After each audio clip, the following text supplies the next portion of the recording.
Get started in just a second. Perfect, thanks. Okay, so we'll get started. We're at 2 o'clock now. So hi everyone. So thank you for joining this third and final installment of our webinar series on food systems approaches to food and nutrition security in humanitarian settings. We are very much looking forward to an insightful and interactive session today. My name is Claire Dooley and I will be the chair for this session today. This webinar series is hosted by the London School of Hygiene and Tropical Medicine and the Agriculture, Nutrition and Health Academy, or the ANH Academy for short. The ANH Academy is funded by the Bill and Melinda Gates Foundation and the UK's Foreign, Commonwealth and Development Office. The Academy is a global network that aims to build and support an interdisciplinary community of researchers and practitioners. And we hold many events throughout the year, with our sort of flagship event being the ANH Academy Conference. This conference includes research talks, learning labs and side events. And this year, the conference will take place between the 20th of June and the 1st of July. And my colleague will add a link to the information about this conference in the chat box. So before we start, I'd just like to go over a few technical points. First of all, this webinar is recorded and will be posted on the ANH Academy website in a few days' time. All participants have been muted, but please do introduce yourself using the chat function. So let us know your name, where you're joining us from, and the organisation that you work with. And you can access the chat box by clicking on the chat speech bubble icon at the bottom of your Zoom window. Your videos have also been turned off just to reduce any bandwidth issues that we might have. We'll begin with presentations from each of our speakers, and then later in the session, we'll open up the conversation with a Q&A. If you have any questions, we invite you to add them to the chat box throughout the session, and we'll do our very best to raise these questions at the end during the Q&A portion of today's session. When doing this, please do write the name of the speaker or speakers that your question is for. During the Q&A session, we'll also invite participants wishing to ask their questions aloud to raise your hand so that we can invite you to speak and say your question. Finally, if at any point you experience technical issues, please do check your audio settings and your internet connection, and you can always reconnect to the session using the Zoom link that you used to join originally.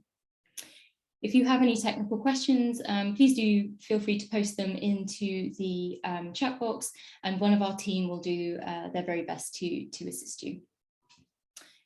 As I mentioned, this is the third and final session of the webinar series. In the first session, we focused on conceptual frameworks and the adaptations to food systems thinking that's needed specifically for humanitarian settings. In the second session, we looked at examples of what does and does not work when tackling food insecurity in these contexts. And today's session will focus on what next. So we'll be looking at data landscapes and the future of improving food security in challenging humanitarian settings.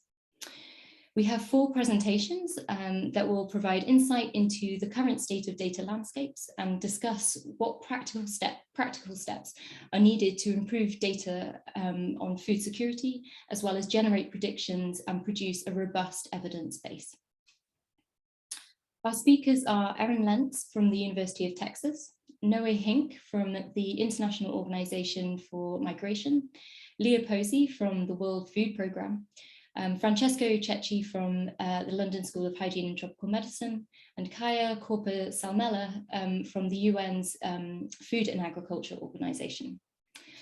Our first speaker is Erin Lentz, who is an associate professor at the LBJ School of Public Affairs at the University of Texas. Erin's research explores food security, early warning systems, as well as donor policies and responses to food security in low and income countries. Erin has worked with numerous international NGOs, including the WFP. So I will hand over to Erin, if you can share your screen, please. Okay, thanks, everybody. Thank you for coming, especially, at least in my time zone, it's early Monday morning, so I appreciate you all being here. So what I'd like to do is I will show you some links and then I'll send them in the chat once they're done. But what I'd like to talk to you today is research that we found with my colleague Dan Maxwell, among others, around humanitarian information and conflict data. So these are the findings. I'll put these in the link. This work has been generously supported by both the FAO and CEDA. And I'm primarily drawing on an article that Dan and I are working on about early warning and early action for increased resilience of livelihoods in the IGAD region.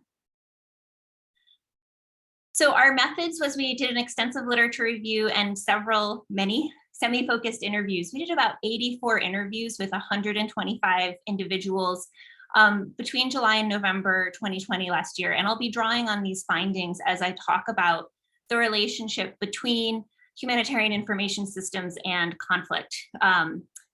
So respondents included technical staff of early warning systems in the IGAD region, government officials who rely on early warning for decision-making, donors, individuals and organizations building predictive models, including machine learning models, and then other end users of including humanitarian agencies. So just to reiterate things that many of us already know, their lack of conflict analysis was among our respondents the most commonly cited limit of early warning systems in the region. So, 70% of the caseload of humanitarian food security crises are driven partly and sometimes entirely by conflict. And the IGAD region is among the most conflict affected. And our key informants again and again raised issues around the lack of good conflict early warning information and conflict analysis. So there's kind of two components here that people were really describing as missing in early warning and humanitarian information systems, that of information about conflict, but that also of the analysis of that information.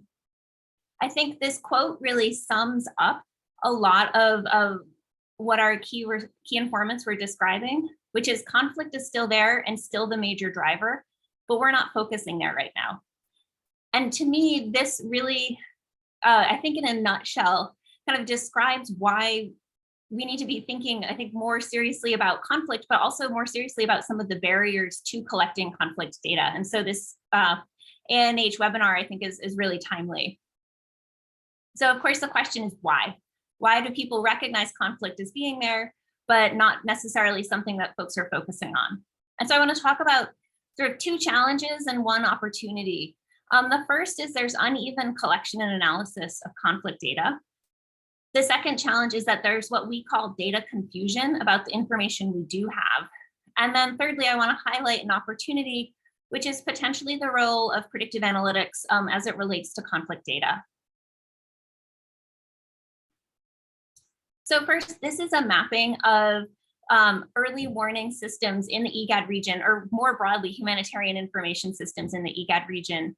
And without kind of describing all of the details, what we see across the top are the names of the countries in the IGAD region. So Djibouti, Eritrea, Ethiopia, Kenya, Somalia, South Sudan, Sudan, and Uganda. And then the rows describe the types of different information systems that are out there and the types of information that early warning systems include. The thing I really want to point out is, one of the hazards, there are many, climates, prices, vegetation, et cetera, is conflict.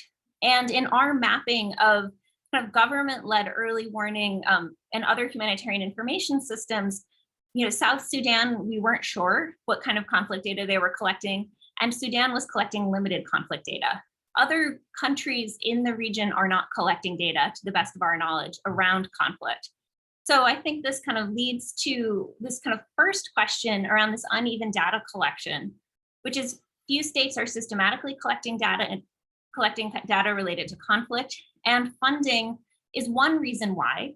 The other reason, perhaps not surprisingly, is it's politically sensitive, and it's extremely politically sensitive when a state is an actor in the conflict, right? And so when the state houses humanitarian information systems and is involved in conflict, there's a real risk of information suppression. Dan Maxwell and Peter Haley have documented this in several countries. Non-state respondents also report an inability to include available information on conflict in analysis and early warning because it's considered too sensitive or too political to share with governments. So what this means is that there's a real challenge with conflict data as it relates to sort of what to do next and where to house conflict information. So it creates a demand by donors and non-state humanitarian actors to create parallel systems, right? So there's a lack of trust around early warning systems and humanitarian information systems hosted by states.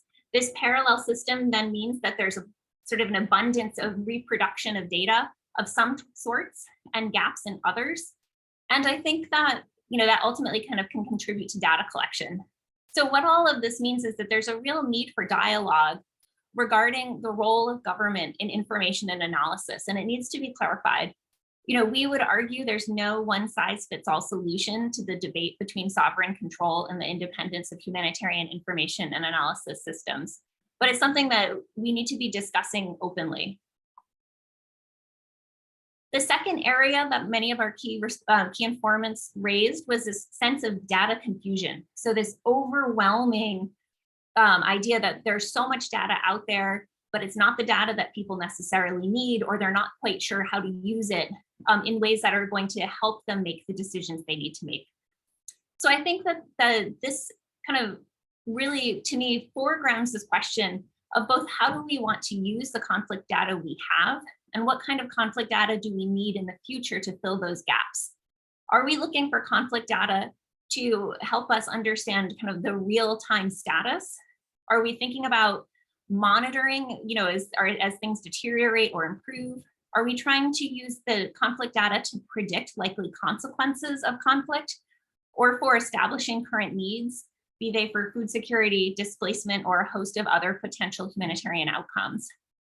And so there's a limited ability to project the humanitarian consequences of conflict beyond saying that conflict is often a kind of contributing factor to food insecurity.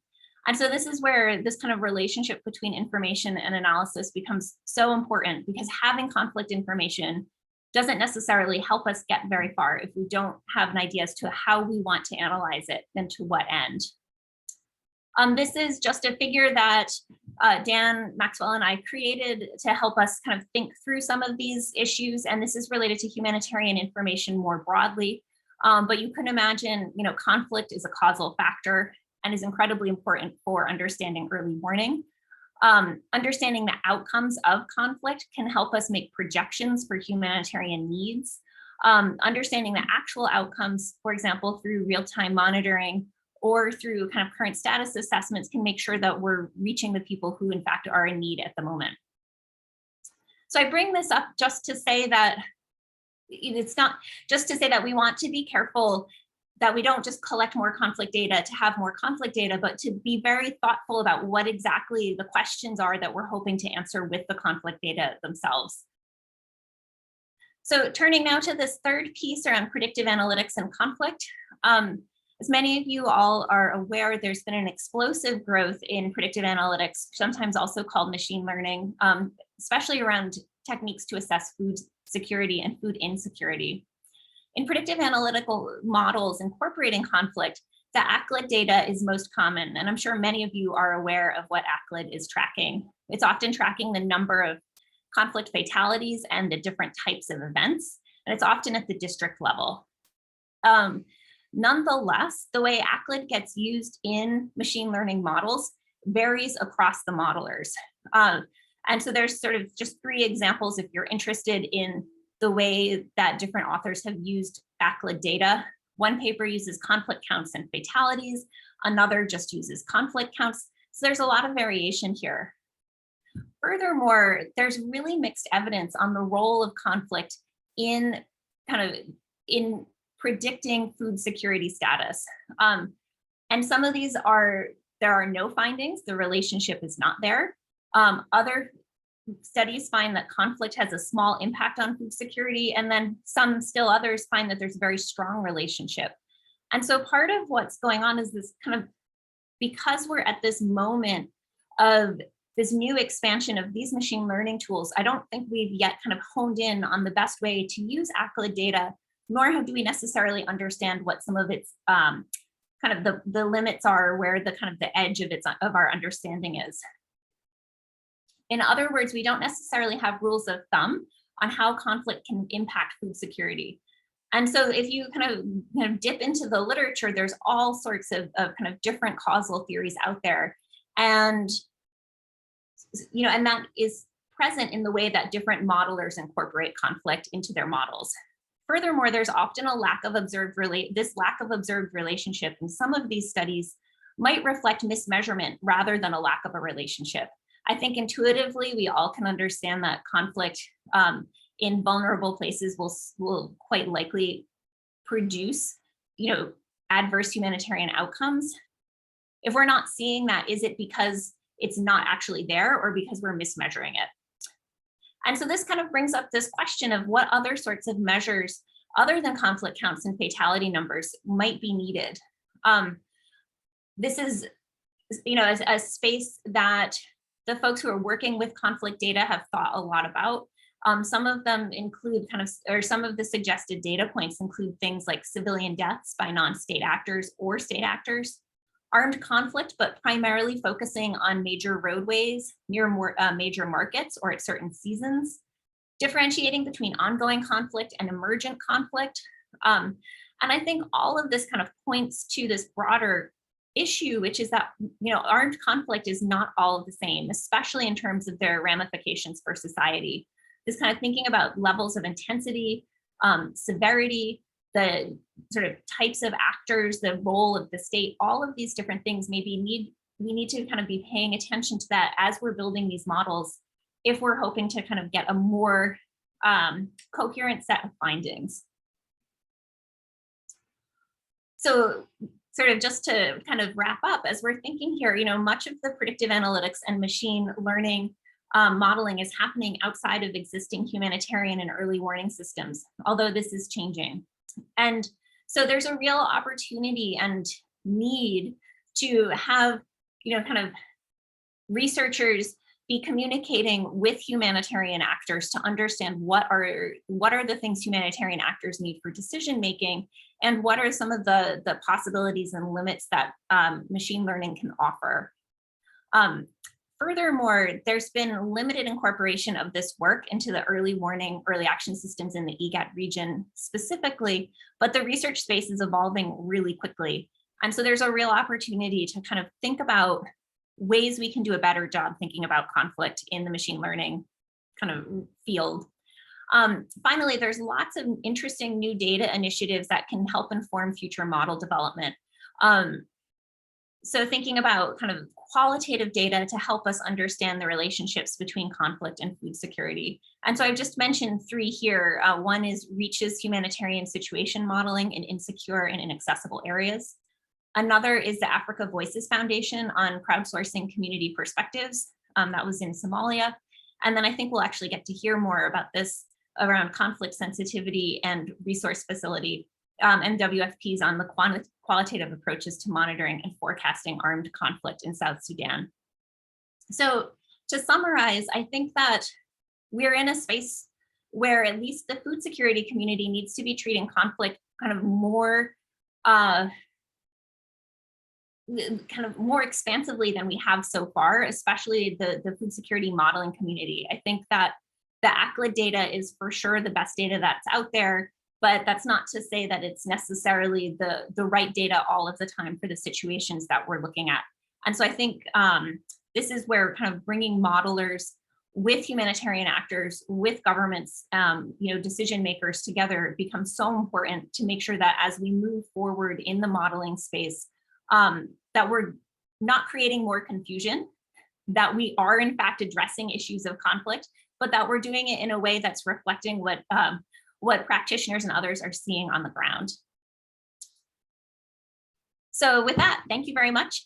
As Claire mentioned, I will put links in the chat so that you all can access the articles that we, or the papers we use to draw this presentation together. All right, thank you all.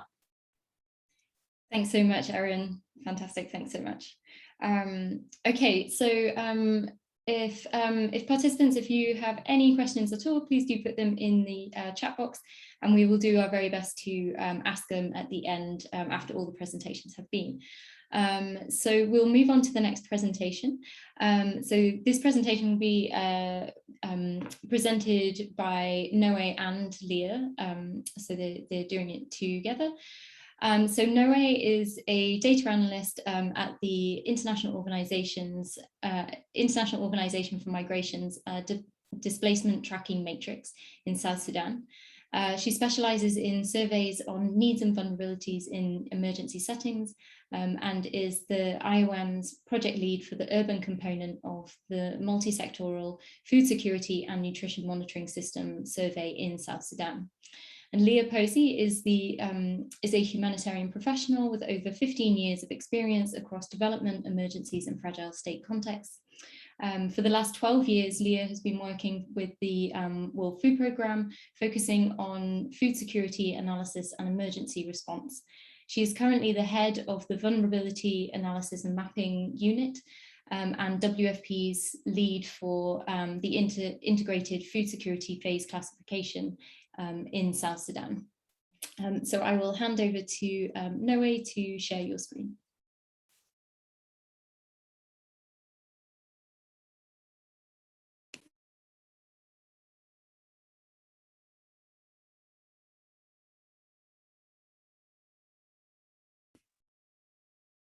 That's great. Thanks, Noe.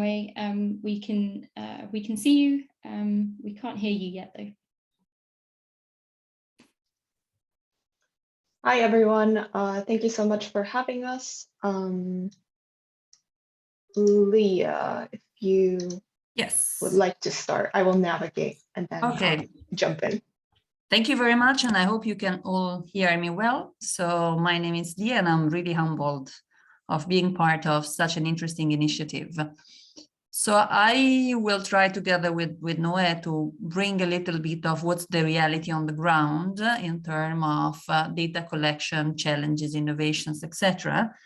Very happily, as I've seen, as I know the other speakers, I will concentrate more on data collection and less on data analysis, even though I'm happy to contribute at any later stage of the debate. And I also hope to partially answer some of Erin's extremely interesting questions from the first presentation.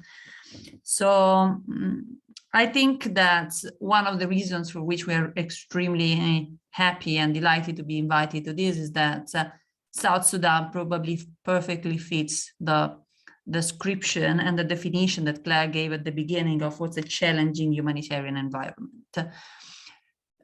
Definitely, there is no doubt it remains an environment, a humanitarian environment, and I would say there is absolutely no question that remains extremely challenges from a number of points of view. I mean, we have for sure what we would consider an acute humanitarian component, which is also overlapping from very, very long-lasting high level of poverty and what we would call chronic underdevelopment. What we will concentrate on today is the efforts made in such a difficult environment to provide quality and, as much as possible, reliable food security, but in general, multi-sectorial data and information to be able to then provide the high-level decision makers with actionable recommendations for action. In particular, we will concentrate on the largest data collection efforts in South Sudan, largest in every sense, in number of households being interviewed, children being screened and measured, probably also partners being mobilized for this kind of exercise, at least the largest since the 2008 census, the last one that South Sudan had. And it's called the Food Security and Nutrition Monitoring System, FSNMS. Sorry, the acronym is not very pleasant. And it's the natural evolution of what initially was simply a food security mechanism, which then evolved into a food security and nutrition mechanism.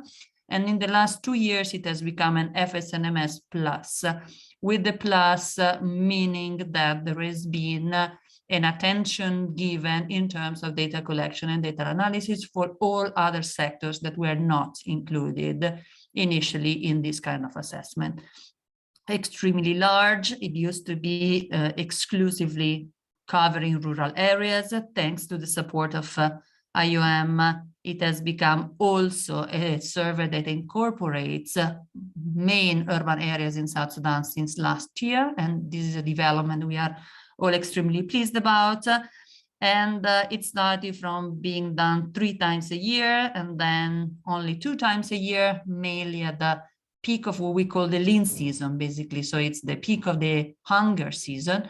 And the second, the opposite, just after harvest, so kindly off in the best possible period in the year. Because of the increased kind of costing of the survey, because of the expansion of the survey, but also because of a number of challenges that we will see together, included COVID-19, of course. In the last 2 years, the surveys only happened once a year, tentatively to capture the kind of humanitarian needs at the peak of the hunger season, which in South Sudan, we can say it's around June, July, August, depending on the areas of South Sudan. Next, Noe, and I leave it to you after a general introduction of the survey. Thank you so much. So I will start at the very beginning with where we started to think about how can we build a representative study for covering the entire country. And sort of in building the sampling frame to sort of have data where we could extrapolate the findings to country, state, or county level, we had to understand what the population looks like and how it is distributed across the country, which is a bit more complicated than in sort of other settings that are not South Sudan. So as Leah already mentioned, the last census had been in 2008, and that was 2 wars. 2 wars came in between, a lot of population movement, seasonal movement. So we knew that we didn't have an updated sampling frame. Now, from the IOM DTM's mobility tracking and event tracking operations that monitor population movements, we sort of gather data on sort of the number of individuals by population group, the reasons for movement and year of arrival. And just from this data and our experience, we knew that we were dealing with a highly mobile population, which provided a very, very difficult foundation for building a sampling frame. So as Leah also mentioned, the whole survey was kind of divided into sort of the rural part, which was sort of the beginning of all, and the urban areas that sort of joined in a later stage. So that's how roughly the survey and also the sampling frame was divided. So I'm going to start with the rural part first. And in coordination and collaboration with South Sudan's National Bureau of Statistics, we decided to use the 2008 census enumeration areas as the basis for the first stage sampling frame. So enumeration areas, I'm not sure how familiar the audience is with what they are, but they are basically dividing the entire country into roughly equal portions that can then be used as sort of a first stage sampling frame. And since they were from 2008, we conducted a thorough review also together with the National Bureau of Statistics, NBS, and we identified some topology issues that required adjusting to avoid double counting and or omitting populations. So an example of this you can see here. There were some areas where we had overlapping enumeration areas. There were other areas where there were gaps between them.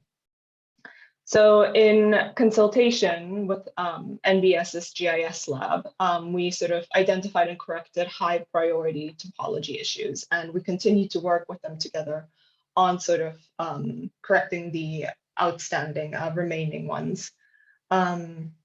So what we did was the overlaps between the different enumeration areas were removed while sort of maintaining alignment with the 4th administrative level boundaries, which we call BOMAs.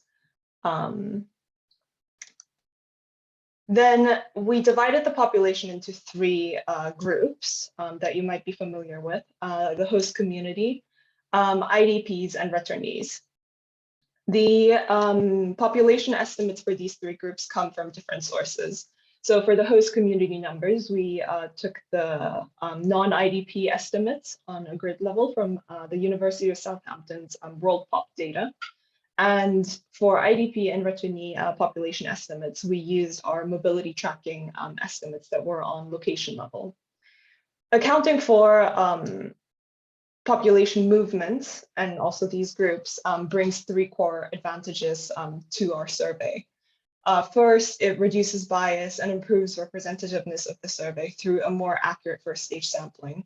Second, it enables disaggregated analysis for population groups which face distinctive needs in line with sort of international best practices and guidelines set out in the joint intersectoral analysis framework. And last but not least, and also very importantly, it minimizes the chance of field teams being sent to empty enumeration areas.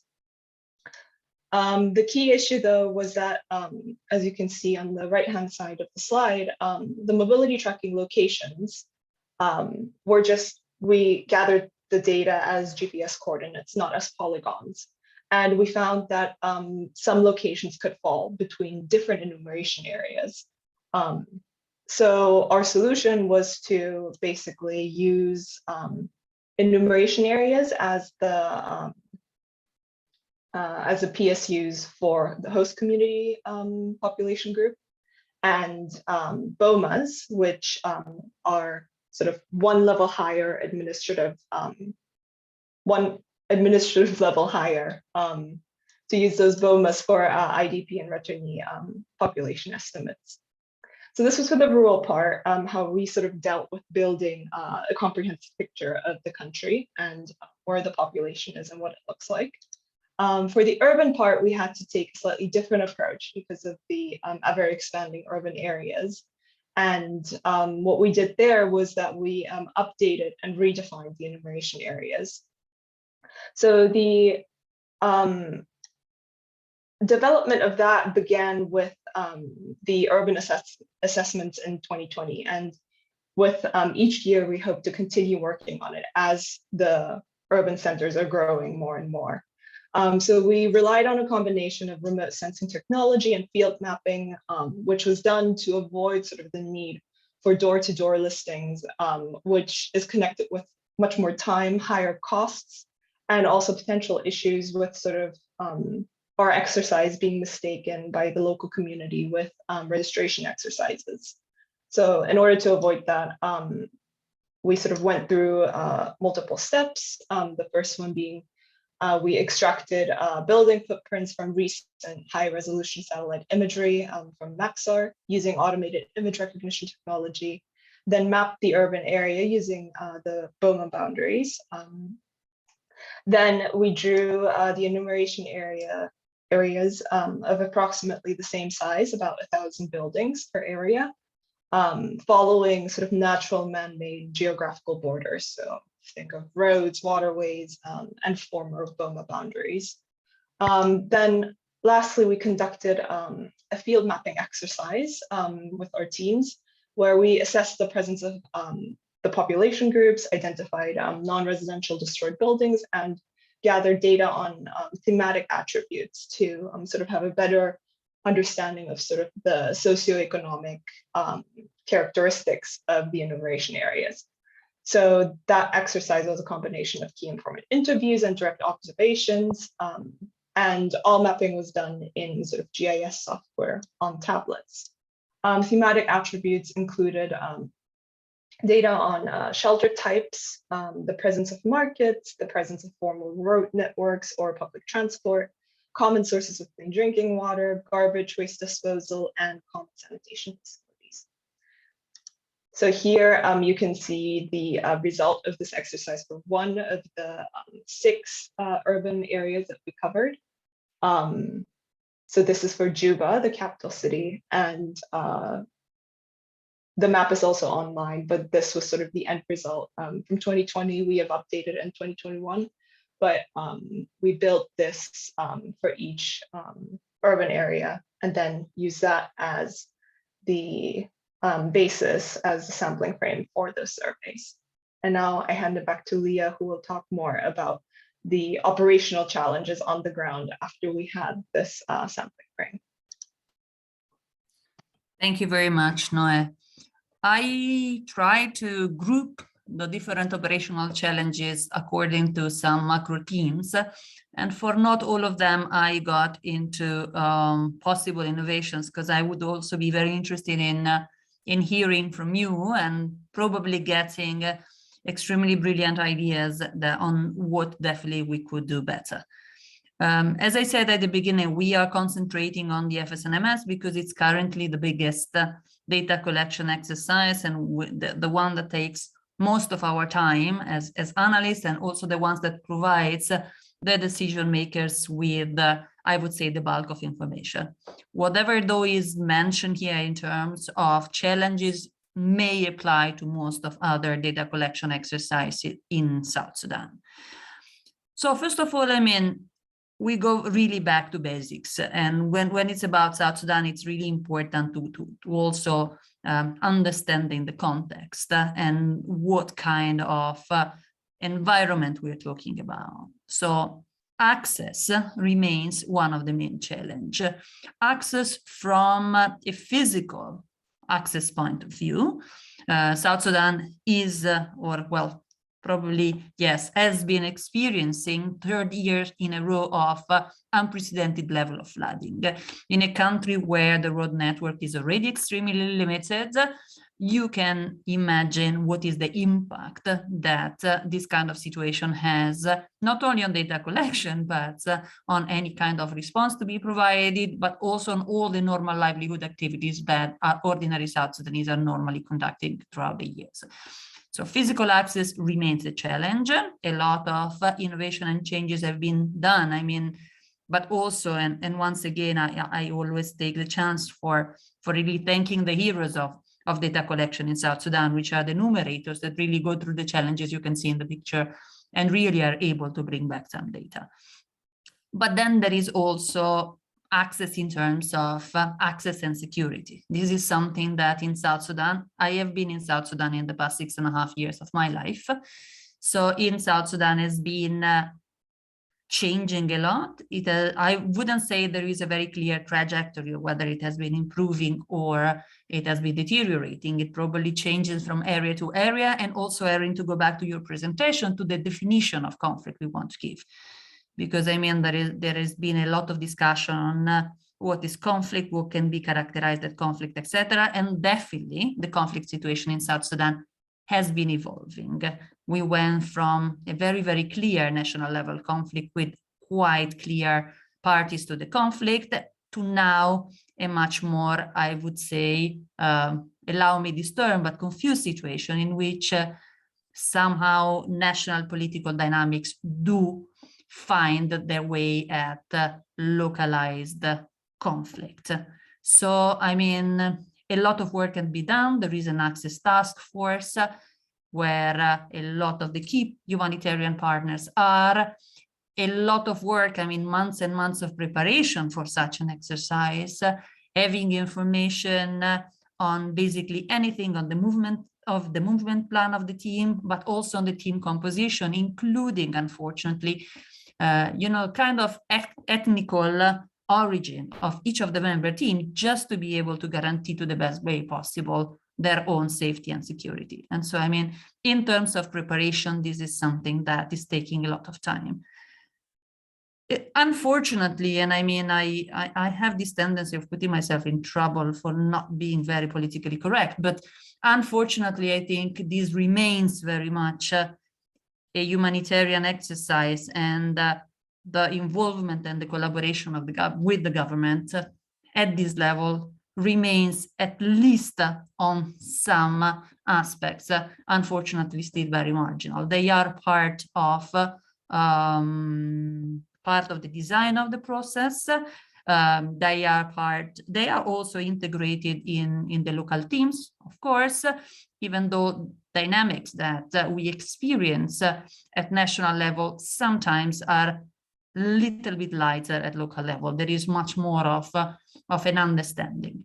But in general, I mean, the same definition of the term insecurity, conflict, and the questions to be put in a questionnaire sometimes do pose a lot of problems. And also it came to the level that became a problem for our own personal security as analysts in South Sudan.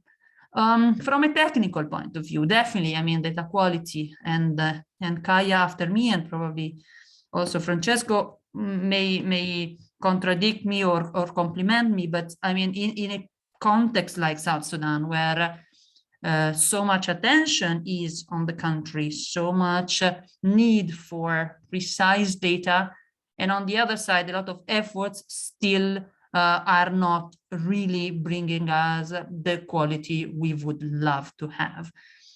This is mainly linked to a lot of reasons. It goes from low literacy level, but it also goes with what Erin was defining a little bit as confusion, if I'm not remembering wrongly in her presentation. There's a lot of data being collected because every single partner seems to have a lot of interest in having specific data being collected. And in a country in which organizing a massive survey is so difficult, I mean, there is the tendency of really putting a lot of modules and a lot of information needs in the same survey. Questionnaires, and in the end, are extremely lengthy. And of course, you can imagine, I mean, people being interviewed probably have to sit to up to an hour answering to questions. And of course, the quality of the information being collected is not always extremely high. Also, very important in South Sudan, I mean, it's very difficult to do comparison over time and also to the same geographical areas. A lot of population movements, as Noé was saying, so it's very difficult to compare one area to the other over time because the same area may not be done by the same kind of population that was there when the previous analysis was done. But also it's very difficult in South Sudan to discuss and to define what is a baseline year, what is a year of reference. As you may know, South Sudan got independence in 2011. There has been a couple of years of relative, I would say, relative stability, definitely 2 years of a lot of optimism and I would say a booming economy. But then 2013, December 2013, the first civil war erupted. And since then, I mean, there has been a lot of up and downs and a lot of events that have determined the fact that us as analysts, we find it very difficult to say, what can we compare the current situation to?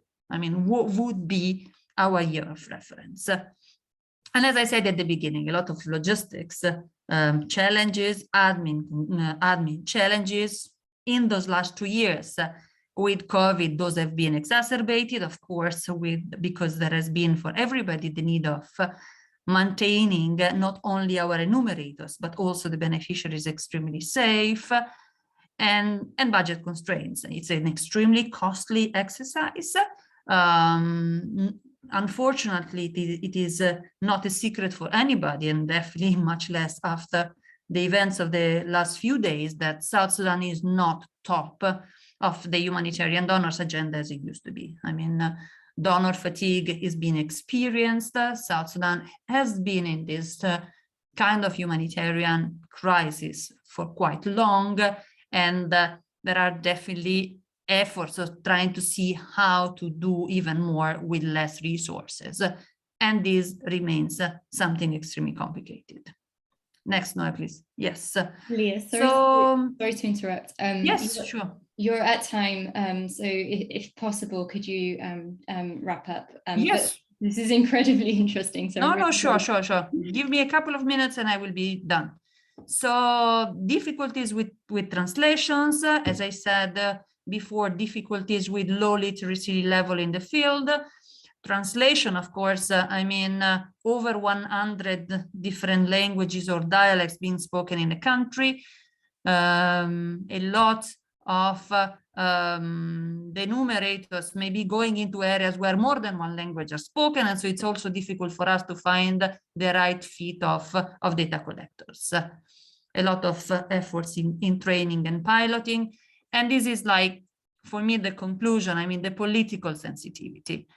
It's very difficult to try to maintain a high level of independence, both at national and at ground level. At national, I mean, there has been a lot of difficulties in having data-driven analysis, even in the kind of framework of the IPC, a lot of delays and a lot of discussions, but also on the ground. I mean, in a country where poverty is so widespread, such a data collection exercise is also considered to be a kind of income opportunity, and therefore local authorities tend to favor, among enumerators, I mean, people coming from maybe their family or their extended family. I can go more in details on political sensitivity later on if there are specific questions on this. Otherwise, I would stop here and I would thank you very much. Sorry for having taken more time. No, thank you so much. It's, yeah, incredibly interesting and you know, really vital that we hear more about, you know, the challenges faced with collecting data. And yeah, this is very insightful presentation. So thank you so much. We'll move on to Francesco. So Francesco is currently working as Professor of Epidemiology at the London School of Hygiene and Tropical Medicine. All his work to date has focused on public health in populations affected by crises. He spent half of his working life in academia and the rest working with NGOs and within the UN system. Notably, he was previously the humanitarian health team lead for Save the Children UK. And so I'll hand over to Francesco.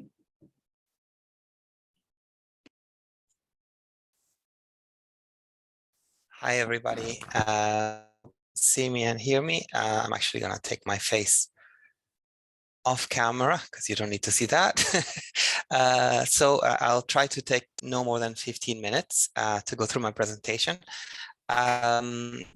This is just to point out that a number of donors have supported this work and a number of people that I cannot really take the time to list. Thank you very much. So the first thing I'll, because I'm based in HTM, I will, I am mainly focused, and my colleagues are mainly focused on the public health angle of crises. And in the recent past, we have been doing a number of studies in different countries trying to estimate the effect of crises on mortality. And these are all crises, as you see here, where food security and nutritional emergencies, crises are complicating factors at the very least in terms of what ultimate health effects are experienced by populations. We have consistently in this work tried to keep in mind that there are causal pathways that link up all of the different factors that some of the previous presenters have already discussed, ranging from the most distal, i.e. armed conflict, as well as forced displacement, as well as climate, to somewhat intermediary factors such as nutritional status, and then ultimately, of course, on the right-hand side of this slide, population mortality, in particular excess mortality attributable to crises themselves. In green here, I also portray everything to do with hopefully what the positives would be, factors protective of factors that would protect against excess mortality, in particular humanitarian services. So the reason why we've relied on this framework throughout these analysis of mortality is because it has helped us to identify sources of data to associate with ground mortality estimates and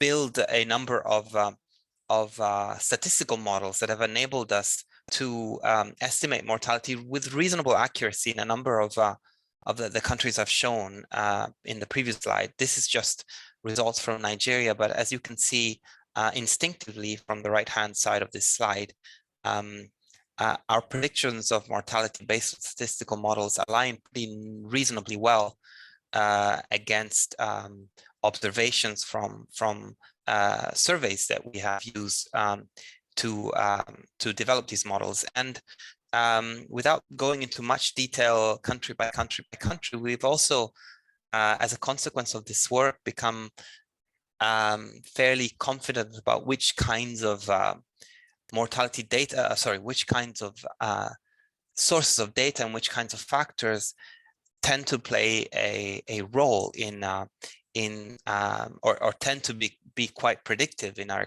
experience of mortality. And we can see that things like the livelihood type, to some extent, the presence of humanitarian actors, various measures of food insecurity, such as price of staple foods or purchasing power, terms of trade, as well as wherever we have access to such data, things to do with health services and morbidity and mortality. All of these taken together do contribute to pretty accurate predictions of mortality in our experience. And what we're able to do with these models that basically relate all of these different variables together is come up with very granular estimates of excess deaths. This is just I'm just showing Nigeria for brevity. I'm not showing results from some of the other countries, but essentially, as you can see, we've been able here to reconstruct the mortality experience of populations in Yobe, Borno, and Adamawa states in northeast Nigeria between 2016 and the end of 2019. And unfortunately, our best estimates are of a total number of excess deaths in the neighborhood of about 500, 600,000. Now, in reality, we look at all kind of crisis activated humanitarian responses, we can see that at least in terms of public availability, mortality ground data, i.e. data that are actually collected on the ground, are fairly patchy and scant. There are many crises, as I'm showing here, for which we actually cannot find a single source of publicly available mortality information from the past few years of the humanitarian response in those countries. So in many of the countries we are talking about, we face a first challenge in terms of saying something about effects on health, which is basically that mortality data either are not collected or are simply not made available. This is, however, not universally the case, and as many of you will know, there are some crises in which we do have, or in which humanitarian actors do in fact collect mortality information on the ground. This is usually in the form of small-scale smart surveys of mortality and nutritional status, and this is just a graph showing the availability of such surveys in South Sudan during the time frame in which we did analysis.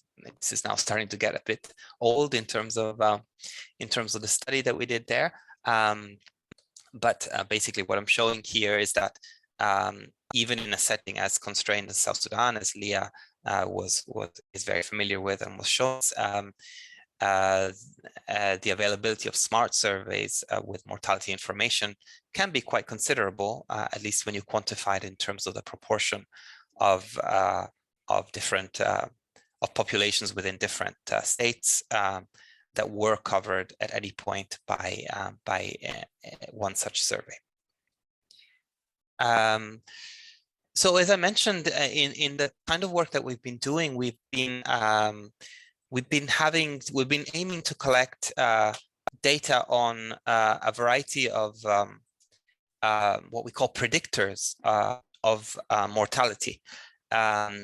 These include risk factors such as health, nutrition, food insecurity, insecurity. I'll talk about displacement in a second, but also exposure to services, in particular humanitarian services, we've more recently been doing analysis of effect of humanitarian assistance on mortality. I can't quite show the results yet, and in any case, it would take a bit too long. But because of that, and we've also systematically been trying to identify data that would enable us to quantify humanitarian assistance as an exposure in statistical terms. And I think this is just a very, very kind of broad strokes picture of our experience so far in terms of the availability and the state of data falling under these different domains, if you like. I think what we struggle with the most, to be honest, is data in the health sector, which tend to be either unavailable for reasons that I would at least implicitly interpret as political sensitivity, and or extremely patchy and very, very poorly curated. We've actually had a lot more luck with availability of nutrition and food security data.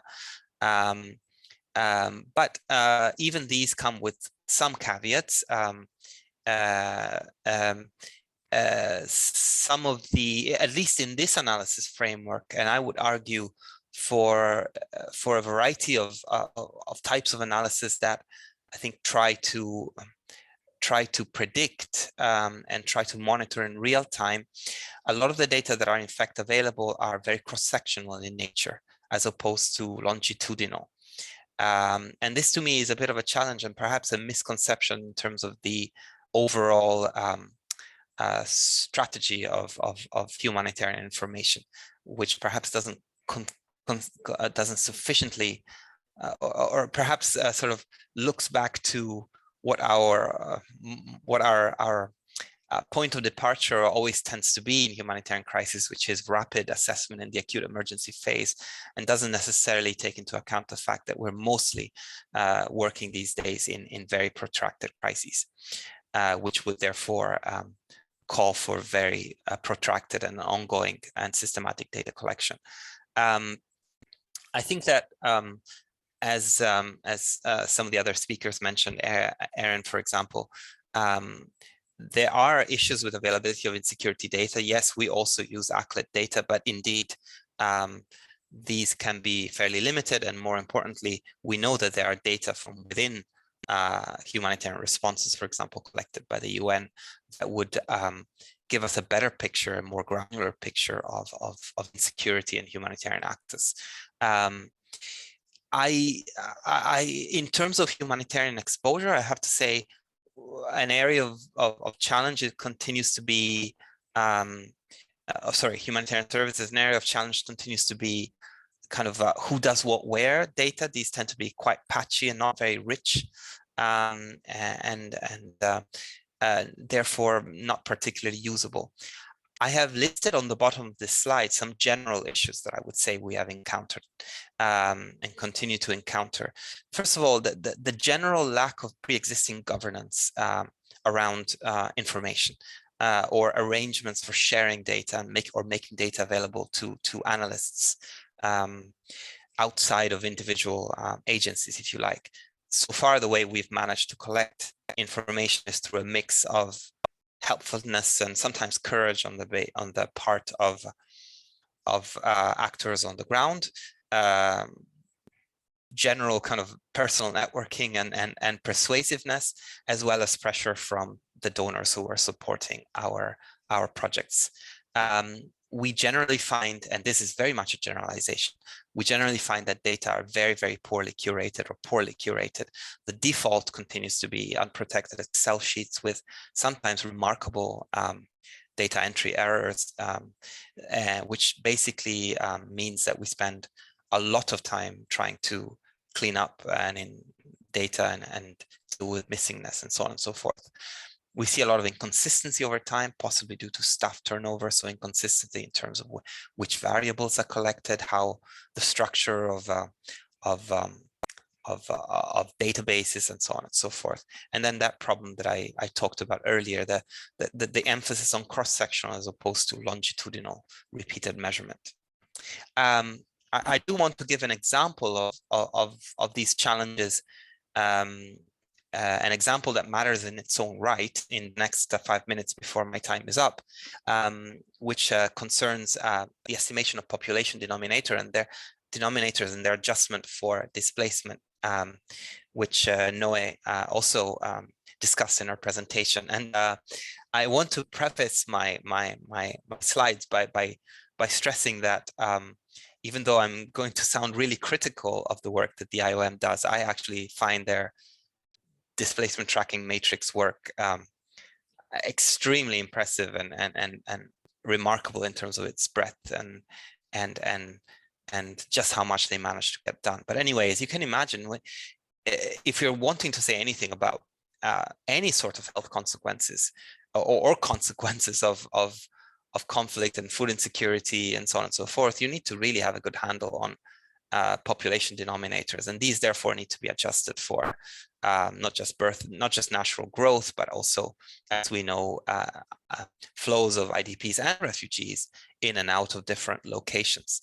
In Yemen, we've been doing a lot of this recently, and here we find basically a typical situation with the IOM DTM databases, which is that at least up to the end of 2018, they were very much, they were basically prevalent data, meaning they were point-in-time assessments of different locations, reporting on the number of IDPs from these locations. And where possible, we extract from these data sets not just the place of arrival of IDPs, but also critically where they came from, in order to be able to figure out those flows from one place to the next. And of course, the dates when displacement took place. It's worth noting that at least in Yemen, since 2019, the IOM has shifted now to incident data, i.e. these are new movements that occur on top of anything that's happened in the past. Although it's worth noting that while there, what you see is a lot of movements to the return and the onward movements are not captured quite as well, and sometimes for very understandable reasons. Now here too, I have to stress just how much time at least we have had to devote to managing data and dealing with pretty substantial problems of missingness. What we wanted to do is actually reconstruct population denominators by sub-district, which is the administrative level 3. So in the kinds of problems we encountered were usually quite simple, such as basically missing data or very inconsistent use of geographical gazetteers, names of places, which particularly when you're back translating from Arabic becomes extremely challenging. And we've had to apply a lot of machine learning as well, try to further reduce data missingness in a way that would actually enable countrywide analysis. When I was talking earlier about a sort of cross-sectional versus longitudinal data, I think this is really the problem I have in mind, at least in terms of demographic analysis.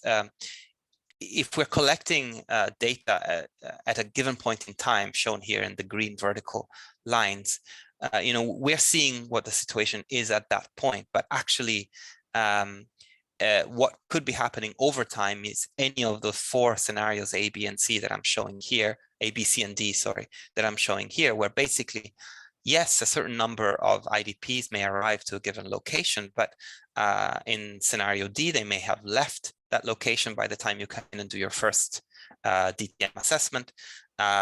Scenarios B and C, they may decline over time. So in other words, unless we actually shift the strategy of data collection to that more dynamic approach, we may miss these changes over time. I won't go into the details. We try to go a more dynamic route in this recent analysis we've done, and not unpredictably, what you end up with is these substantial fluctuations in overall population in different parts of Yemen, based on IDPs coming in and out by and large. But also critically, and I'm not at all suggesting here that our estimates are any better or in any way more reliable than the official ones. But basically, we are coming up with a vastly different estimates of the overall number of IDPs over time than the official ones provided by the UN. And I think it just illustrates the stark difference that you get in your estimates if you simply rely on point in time snapshots versus looking at trying to understand who's coming in and out and how long they're staying in any given location. I'll just end with some recommendations. And I know it's been a bit of a scattergun overview here, but my first recommendation based on our experience is really a massive change in information governance arrangements across different humanitarian crises.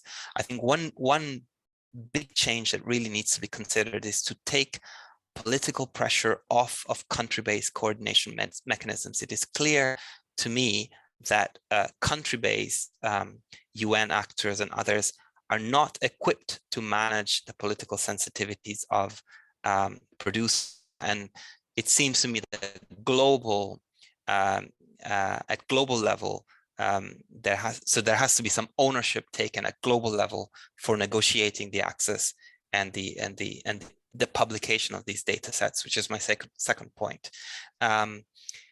Years ago, I was involved in setting standards for public health information services in the health sector.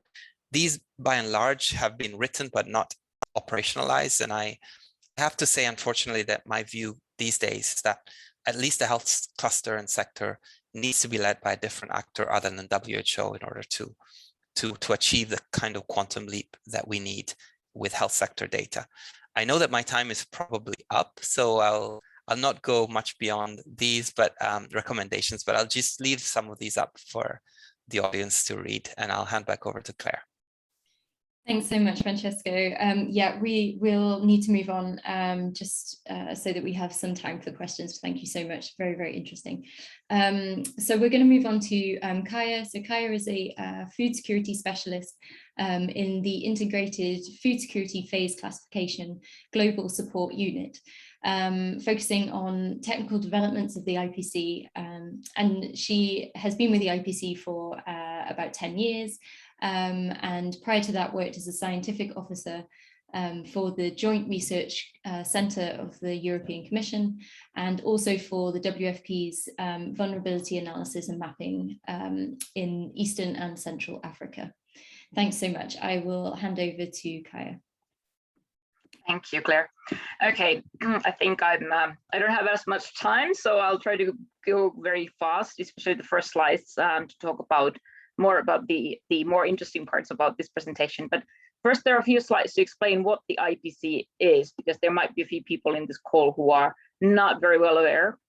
And so basically, IPC is a common global scale to classify food insecurity and malnutrition. And there are basically four basic things about IPC that how we can characterize it. And it's a process for building evidence-based consensus. So getting together a key group of stakeholders in food security and nutrition and forming technical consensus on the severity of the situation. It's also a path to provide actionable knowledge for decision making. So why we do these analyses is really to provide information for decision making so that action can be taken to mitigate the situation. It's also a platform for rigorous neutral analysis. So getting together a group of people, evaluating critically the data that is available in the situation, applying standards and protocols to the analysis to arrive at the neutral analysis and conclusion. And it's also a partnership including global, regional, and national partners. And here at the very end, or at the bottom of the big picture, you see the different steering committee agencies that we partner with. So we have 15 global agencies that are in the IPC steering committee, and they are the ones guiding the IPC and steering the direction of IPC. Then we have the global support unit that is the operational arm of IPC, and we are the ones supporting countries, developing technical guidance, etc. And then we also have different partners who work on us on technical matters, so also helping us to develop guidance, etc. And many of them come from these steering committee agencies, but we also have other research institutions, for example, who help us with that. So basically, IP is this approach to consolidate all kinds of evidence to provide information for decision making. So we take whatever information is available, we assess its reliability, we then form a consensus view on the severity and magnitude of the situation, and then we produce analysis briefs, including maps of the situation and population tables to decision makers. What you see below here is 5 phases, and those are the phases we use to classify a situation. So from phase 3 onwards, we consider the situation to require urgent action to mitigate the severity. And that's when you have to work with humanitarian actors to provide urgent action or urgent humanitarian programming to the affected populations. So we try to answer 6 questions. How many people are food insecure? How severe is the situation? Why is the situation what it is? Where is this taking place? When? For that purpose, we do both current analysis and analysis of the projected situation. And who are these people who are suffering from food or nutrition insecurity? And when we apply the IPC principles and conduct these analyses regularly, we can also compare the findings across time and across space. So for example, regions tend to bring together the different IPC findings for the regional countries, and then they produce regional outlooks. Or you can have time series of maps looking at the evolution of the situation, or you can produce time series of population graphs, also looking at the evolution of the populations from one phase to another. And all this is really done to inform the response. So different humanitarian actors use IPC findings at country level, at regional level, and also at global level. And altogether, IPC informs about, I think, $6 billion worth of humanitarian response every year. Not, of course, not on its own, but together with other different information sources. So IPC has 4 functions, which are here on the left-hand side. So building technical consensus, classifying severity and identifying key drivers of the situation, communication, and quality assurance. And the first one is there to get inputs from different stakeholders. So whoever is working in the country on food security or nutrition, we want them to be part of the IPC process. And of course, this technical consensus also protects the IPC and gives integrity to the analysis. So we don't do analysis just with 1 or 2 agencies who might have their own objectives, but we try to maintain the neutrality and the integrity of the analysis by bringing together all who have a stake in the nutrition and food security situation in the country. And of course, this technical consensus is also there to guide strategic and coordinated interventions. So when the actors agree on the severity and magnitude of the situation, then it's also easier for them to coordinate their respective interventions to alleviate the situation. And then the second function, classification, is basically the thing that takes most time and it's the most complex part, as that is the analysis of the information and to produce these analysis briefs with maps of the severity and the population tables. So that really is the most consequential part and the one that takes most time. Communication, of course, is also a key aspect. So we produce these analysis briefs for decision making, and we try to do it as timely and as well as we can, but often it takes a bit of time, and often it's a big negotiation process also with the countries and the TSU on what to put where in the brief and what aspects to highlight, etc. And in the end, we also have the quality assurance process that is there to guarantee the technical rigor and neutrality. We have quality related checks and balances embedded in the analysis process throughout, from function 1 to function 4. And of course, as part of that, we also try to do as much learning as we can for any future improvements, whether it's about the country process of IPC or whether it's about the technical development part, so that we can improve our own protocols and our guidance so that countries can do better quality analysis in the future. All of these functions have their own protocols, so little rules that apply to every single IPC analysis. And for analysis to be called IPC, all these functions have to be there. All these protocols have to be conducted and met so that the analysis is called an IPC analysis. Okay, so basically at the country level, there is about a month-long multi-step process, and it starts with the planning and preparation. So looking at what data is available, if necessary, reanalyzing and organizing the data in a different way, confirming who's going to be taking part in the analysis, inviting all the relevant partners and stakeholders, and if needed, we also do trainings, level 1, level 2 trainings on IPC before an analysis takes place. And there is also this preparation part, really organizing data for the analysis, making sure that the analysis periods are defined, that all the relevant people are there, and we have a place to do the analysis and so forth, and that all the necessary support is there from the partners, etc. The analysis parts, is the next step, and that takes place when the technical working group at the country level comes together to do this analysis and using the convergence of evidence principle to agree on the severity and magnitude of the situation. And of course, then the communication is following that. So that's also then done at the end of the analysis. The key messages are written, and then a communication report or analysis brief is prepared.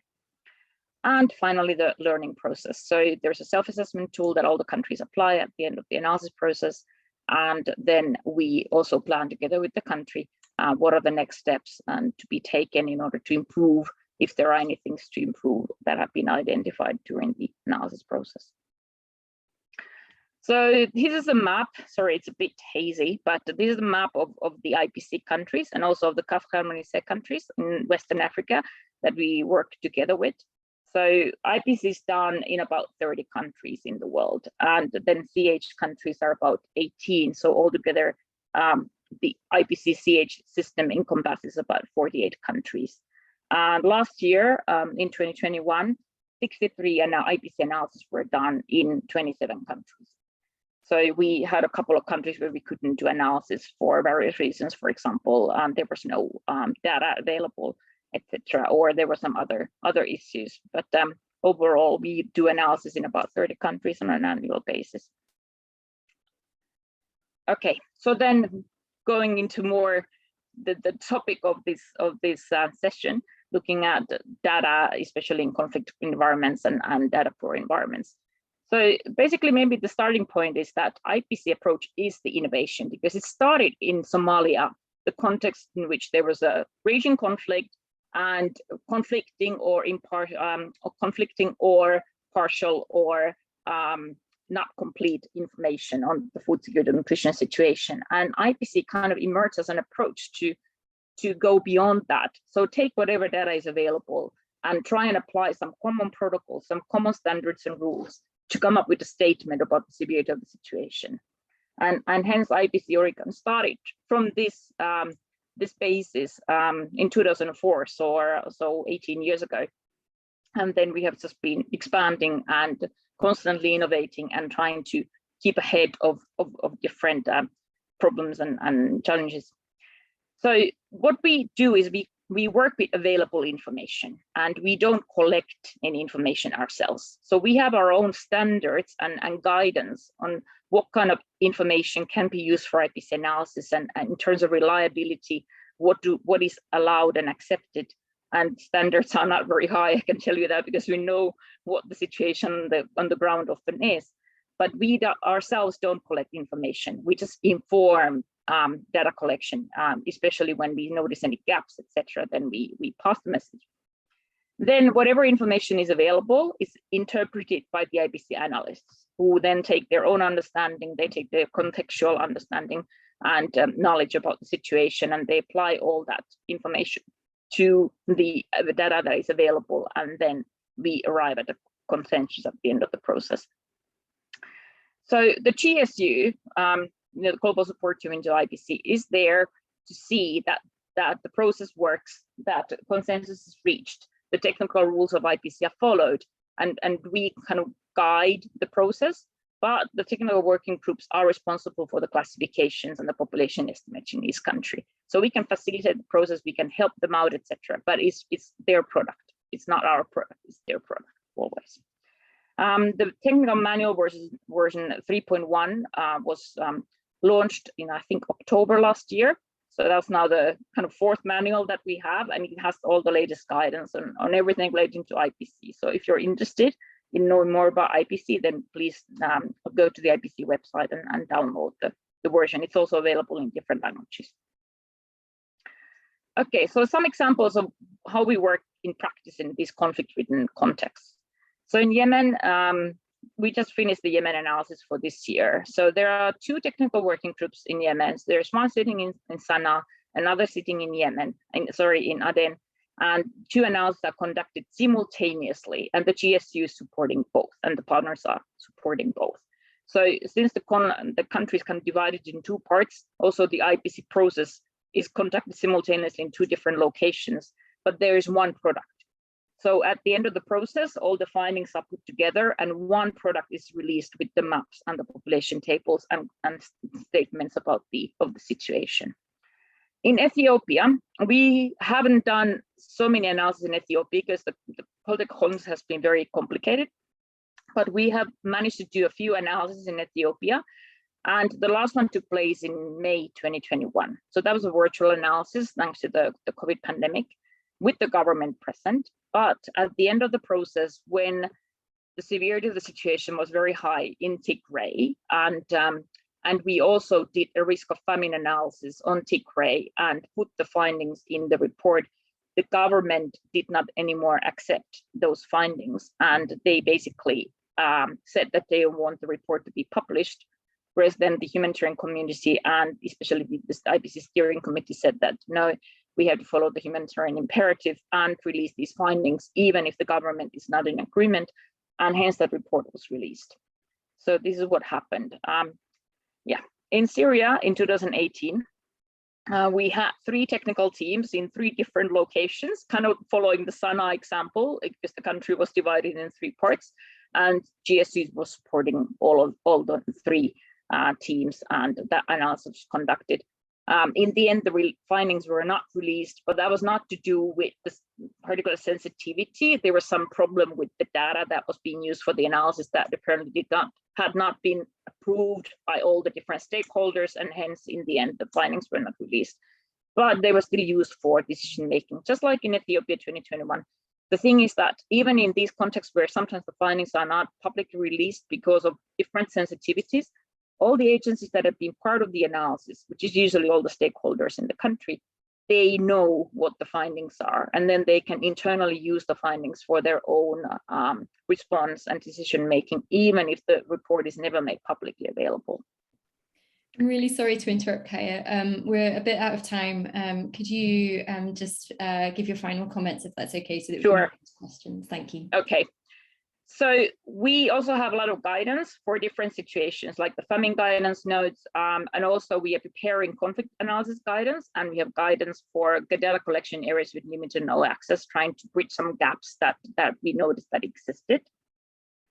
And maybe a couple of key learning points is that we have noticed that also in the very difficult situations like South Sudan, like Yemen, like Ethiopia, there is always some data available. It might be late, it might be incomplete, but it does come in, and then we can use it.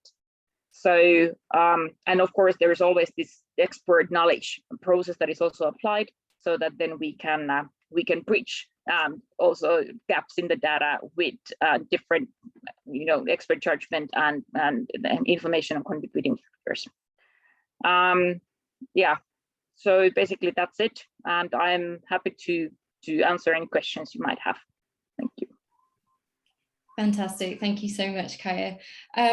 So I'll just once again invite participants to, if you do have any questions, do put them in the chat box, and so for the next sort of 5-10 minutes, speakers can also put their responses in the chat box as well, so that we can answer some multiple questions at the same time.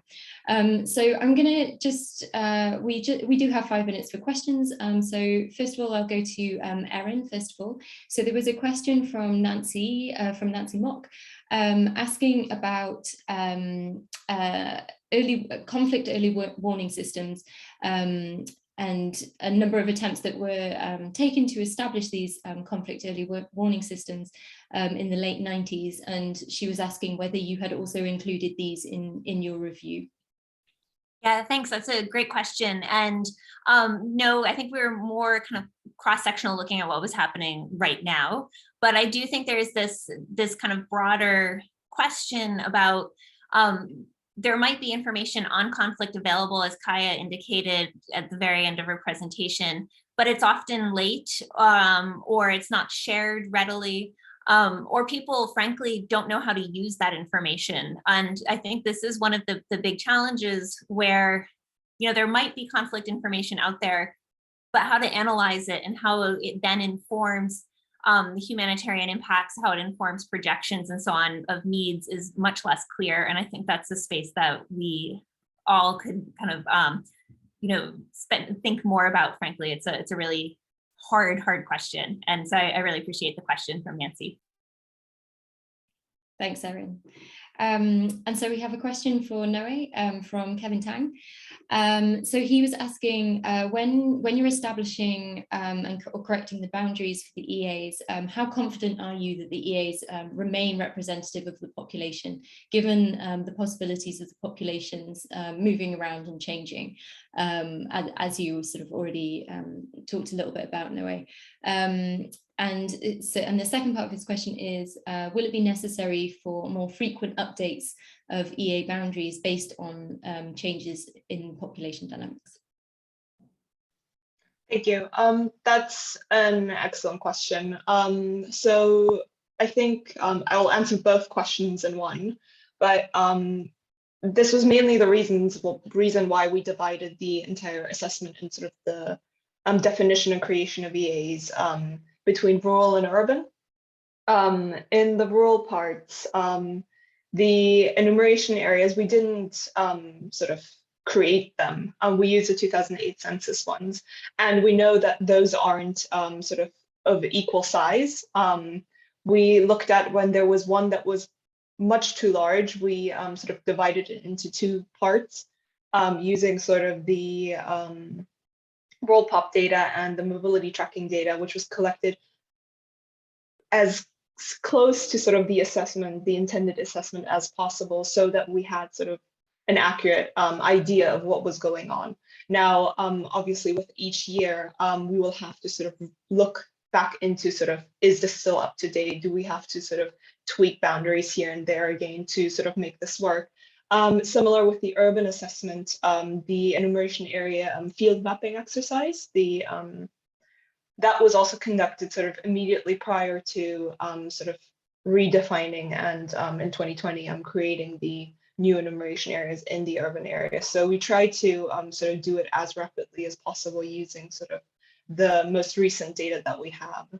So, but as you said, this will require updating. So for this round, the second urban round, also, again, prior to the assessment, we did another field mapping exercise where we sent our teams to update the information we had on the enumeration areas.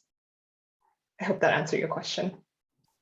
Thanks, Noe. And I wonder if I could just keep you for a second and ask you another question to do with, and perhaps I'm not sure if you'll be able to answer this, being sort of specifically focused on South Sudan, but there's a question from Nancy about what the DTM unit are, sort of what are the sort of new and up and coming innovations, and what's the direction of research and applications for DTM at the moment? As you said, I can't speak for entire DTM here, but sort of what we have been investing in and what we have also been interested in sort of applying more and looking at is especially sort of looking at fragility and stability, sort of looking at different indicators, which is also why we have this increased focus on sort of multi-sector data, is that we understand sort of the needs environment to be much more sort of cross-sectional, not isolated from each other and connected, and also connected with sort of other indicators of stability and fragility. Return is a big theme here. So that is something that we're looking into, also looking into how can we sort of make an index to look at this in a sort of simple manner. So that's sort of, I guess, the way we are trying to go. Fantastic, thank you so much. I see in the chat that Jannie and Francesco have been answering questions as well about the IPC and what Francesco was presenting on. So I think we are going to stop there because we just have 1 minute left. I'm very sorry that there wasn't more time for questions, but this was incredibly interesting, and thank you, a huge thank you to each of the speakers for really excellent and very informative talk. So yeah, thank you so much.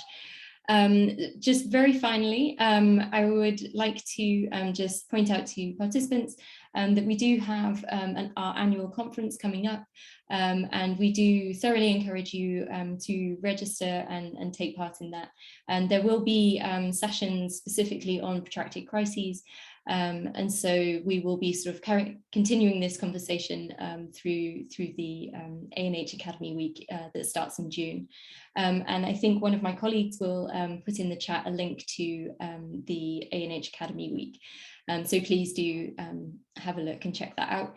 And we all are also still accepting suggestions for side events and learning labs for the ANH Academy conference. So please do get in touch if you have any ideas or interested in participating in those ways. So thank you very much everyone for joining, and a huge thank you to some of the great presentations that we had today. Thanks.